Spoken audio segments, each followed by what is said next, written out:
Noir Plasma Chrome Bleed. Unlocking knowledge, inspiring innovation, empowering curious minds.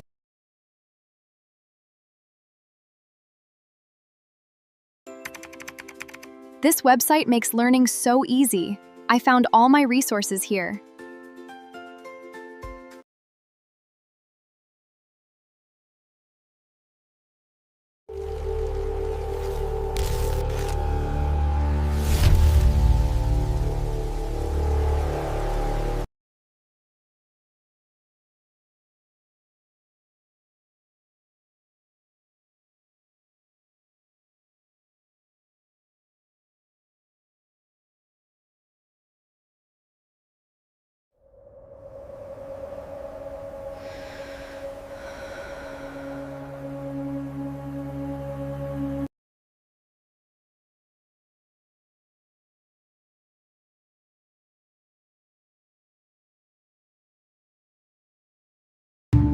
Like what you share.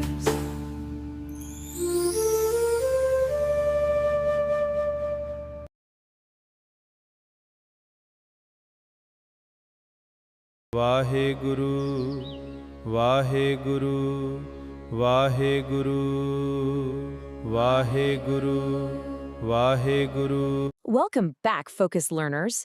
Today we're diving into a really fascinating explainer, where we're going to trace the 500-year evolution of Sikhism. We'll look at how it grew from a radical philosophy of equality into a globally recognized warrior saint brotherhood. With over 25 million followers today, making it the world's 5th largest organized religion, Sikhism offers us this completely unique model that brilliantly synthesizes deep spiritual contemplation with very active, on-the-ground civic responsibility. All right, let's take a quick look at our roadmap for today. We'll cover 1. Core philosophy and 3 pillars.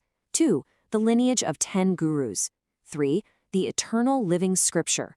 4. The Khalsa and 5 Ks. 5. Governance, gurdwaras, and equality. And finally 6. Rites and historical commemorations.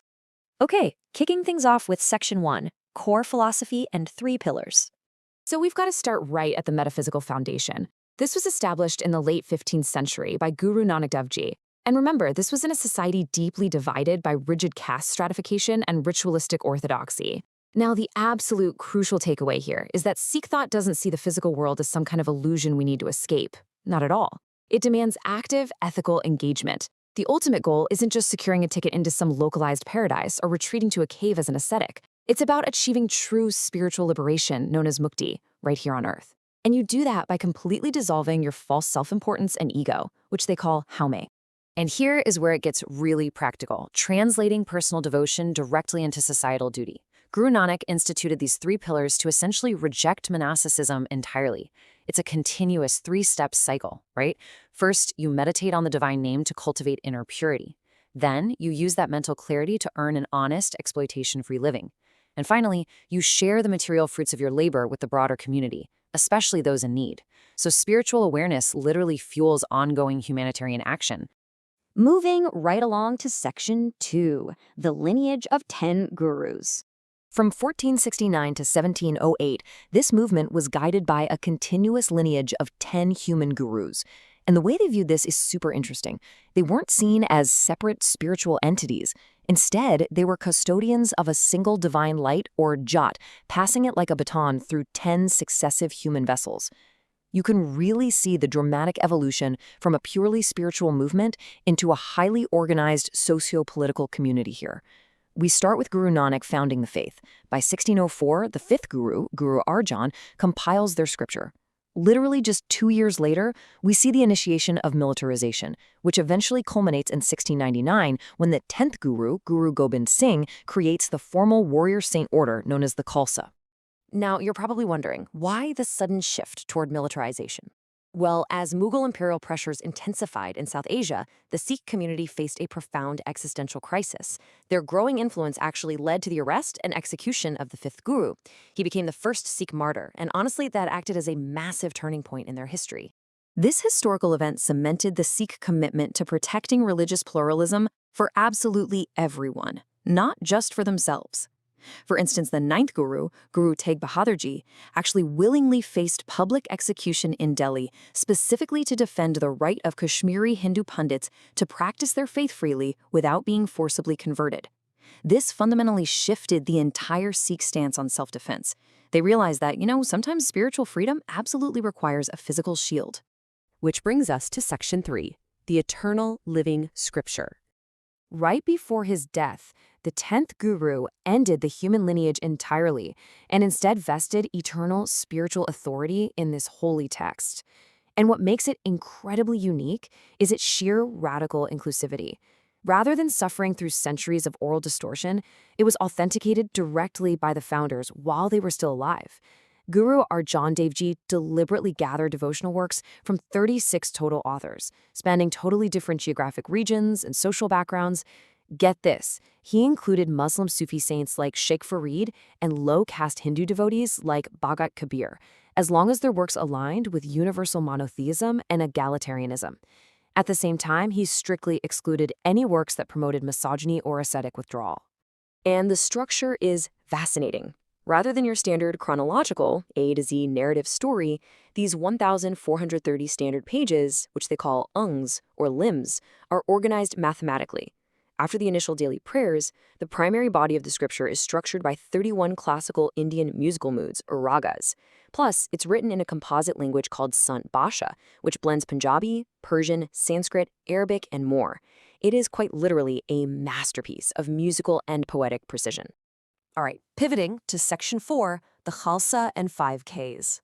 So, as historical persecution was hitting a fever pitch with the 9th guru's martyrdom, his son, the final human guru, Guru Gobind Singh Ji, was basically forced to formalize a martial and civic identity just to ensure the community's survival. He built upon this doctrine called Miri Biri, which was originally introduced by the 6th guru. Miri represents temporal authority and the armed defense of the defenseless, while Biri represents inner spiritual wisdom. What this doctrine proves is that in Sikhism, spiritual purity must be backed by the physical willingness to stand up against oppression. You literally cannot have one without the other. So in 1699, on Baisakhi Day, this doctrine was institutionalized into the Khalsa, a collective body of initiated Sikhs. To dismantle caste-based social stratification once and for all, initiated men adopted the surname Singh, meaning lion, and women adopted Kaur, meaning princess. They also wear these 5 Ks, Kesh, Kanga, Kara, Kachera, and Kirpan, as a permanent external uniform.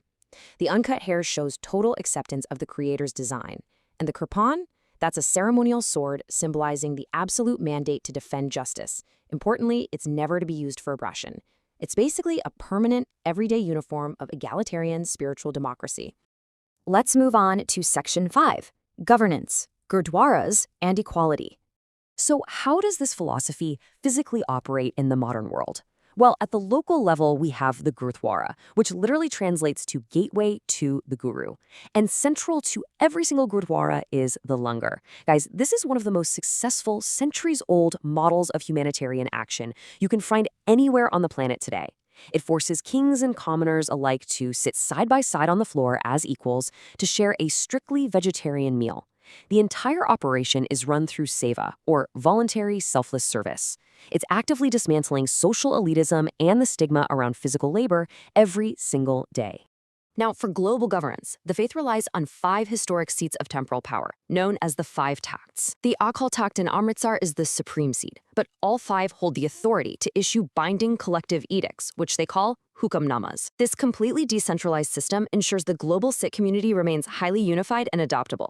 And remarkably, they manage this without ever needing a centralized priesthood or risking major dogma disputes. And finally, Section 6, Rites and Historical Commemorations. Let's look at how these deep theological and historical concepts are actually lived out in the daily and yearly rhythms of Sikh life. The Sikh wedding ceremony, known as Anand Karaj, or blissful union, perfectly encapsulates their absolute rejection of monasticism. The couple walks clockwise around the Guru Granth Sahib 4 times, reflecting 4 poetic stanzas composed by the 4th Guru. It teaches that true spiritual liberation is achieved precisely through the commitment of householder life. Ultimately, it leads to a state where the couple is viewed as one soul operating in 2 physical bodies. Their dedication to civil liberty is also baked right into their holidays. Bandi Chor Divas celebrates this amazing historical moment.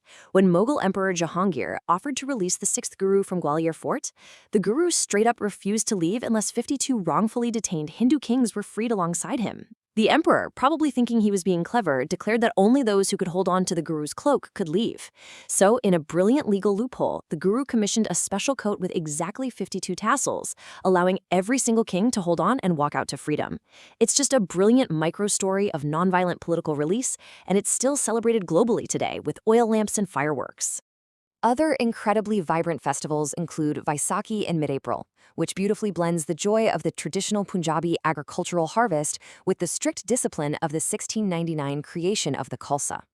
Then there is Hola Mahalla, established by Guru Gobind Singh Ji. This one replaces passive color throwing with massive public demonstrations of Gatska, traditional Sikh martial arts, ensuring the community maintains its physical fitness and military readiness. As we wrap up this explainer, I want to leave you with a final thought on the enduring, practical power of the Sikh worldview. By synthesizing meditation, honest work, absolute equality through the Langar, and the active defense of civil rights, they've built a profoundly resilient system. So what should you really take away from all this? Well, maybe the most effective blueprint for global humanitarian action and community welfare isn't something brand new that we need to invent. Maybe it's a 500-year-old framework of a warrior-saint brotherhood that is still successfully operating and expanding today. Thanks for focusing in, and keep learning. Vaheguru, Vaheguru, Vaheguru, Vaheguru, Vaheguru.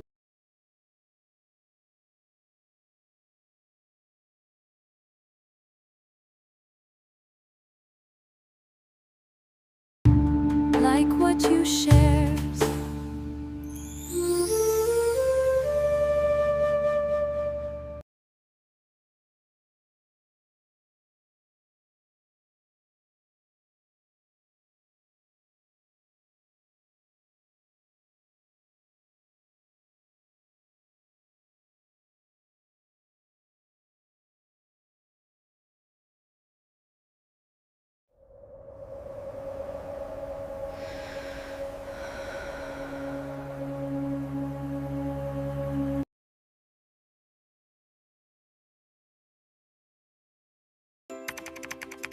This website makes learning so easy. I found all my resources here.